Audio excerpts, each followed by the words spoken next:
Hello, everyone. I am so excited to be here today to talk to you about why your bedroom is actually an amazing place to connect with your partner. Beyond the obvious. So, for those of you who don't know who I am, my name is Diana Eskander. I am an expert love coach and a speaker, amongst many other roles that I play: wife, mama, friend, sister, daughter, all the things. When I'm not coaching or writing something on my laptop, you can definitely find me with a good book and lots of coffee, and likely doing both of those things, sipping my coffee and reading my book in my bed. So I really want to talk to you guys today about how to really create that space and really view your bedroom as a place of, like, a safe haven and a place of connection with your partner. We actually have some of our best conversations in the bedroom because it's like we get to step away from all the things that we have to do, all the things we have to clean, all the things we have to fix, and we kind of get to step away from the world and really go and step away from the house and really just go into our own zone, just the two of us. I think it has something to do with being able to step away from the kitchen, the living room, the dining room, the TV, and really go into this space as just the two of us, where we get to actually be physically close in the bed. And it really just allows us to lay this foundation and create kind of this like really warm, fuzzy, intimate space for us to have some of our most beautiful, intimate conversations. So it's really important that we start this conversation off by talking about setting up your physical space, right? We have a rule that there is no TV in the bedroom, and it's a rule we've both agreed on, in case you're wondering, because we really just want this to be a place where we don't have a lot of noise and where it just feels really peaceful and relaxed, right? So you want to think about sort of what are the things that you need to remove to help you get into that space, and what are the things that you want to add. So you might want to consider investing in some really nice sheets, a nice comforter. I like to throw on a bunch of extra pillows. Admittedly, I like all the extra pillows more than my husband does, but it just makes it feel so lush and abundant. I also love the way it looks. You want to have proper blinds or curtains so that you feel like you have all the privacy in there. A lock on your door could be essential, especially if there are kids in the house. We have one. Something that was a really big game changer for us too, it was to add a dimmer so that we could adjust the lighting according to the mood. You might want to add some candles, some flowers, maybe some plants. Do your research. Not all plants belong in your bedroom. And you really want to make sure that your bedroom feels really good to both you and your partner. So think about the colors and the decor that actually really resonate with the both of you and helping create that balance. So I'm a big fan of balance. So not just one night stand, but you want two. If you have a partner in the house, they need their space and you need yours, right? So you might have some light switches by the bed as well so that you can just turn off the lights when you're ready to go.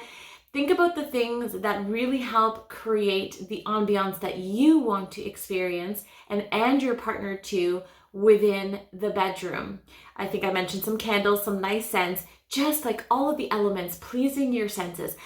Your bedroom is a place for you to feel supported, rested, relaxed, calm, inspired, rejuvenated, sexy.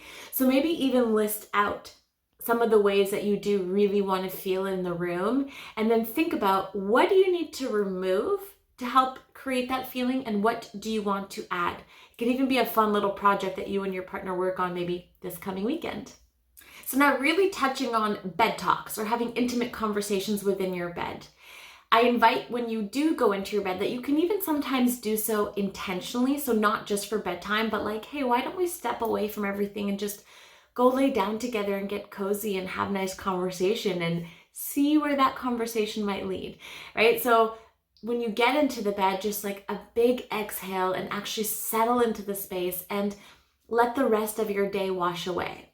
Then you might want to hold your partner in close, caress their face, their hair, maybe hold their hands, maybe give each other a little massage, and then settle into conversation that's actually exciting, right? So what are we dreaming about as a couple and individually? What's on the horizon for you? Get curious with each other, ask each other questions, and remember that When you do so in a way where there's no judgment and no criticism, then you really invite the space for deeper layers of conversation, because it's really important that you and your partner both feel safe in order to dive into the deeper layers, right? Which, let's be honest, we crave. There's somewhere deep down inside of us that we crave those deeper layers of connection.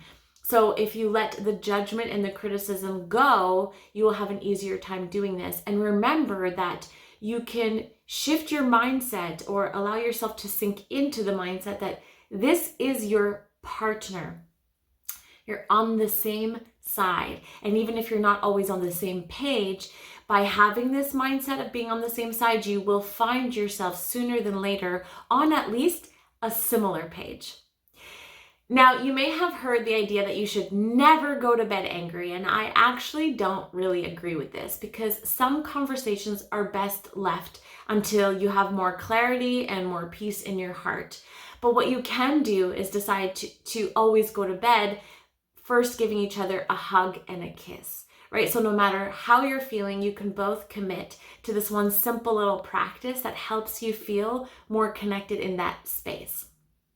Now, I actually wake up significantly earlier than my partner, so I may not always give him a kiss and a hug so that I don't risk waking him. Sometimes I do, but I will just take a moment to glance over at him and appreciate him for a moment and really feel that in my heart, just the gratitude that he's there, he's healthy, he's well, and this partner that I've wanted for so long is here. And we so easily take for granted what's already in our lives. So your bed is a beautiful place to actually practice some gratitude.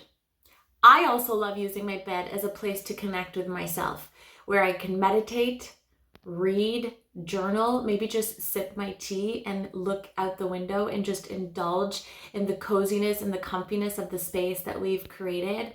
Because again, your bedroom is this kind of safe haven away from the rest of the world, where you get to go into this little escape every single day. And our bedroom has truly become my favorite place in our home.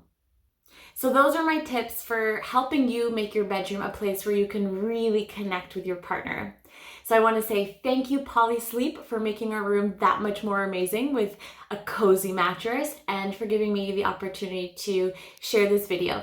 If you have any questions at all, feel free to get in touch. I'll make sure that we include my contact info below, and I'm happy to answer any questions you have about how to make your room a cozy space for you and your partner, and how to have more inspiring, connected conversations there together. Lots of love.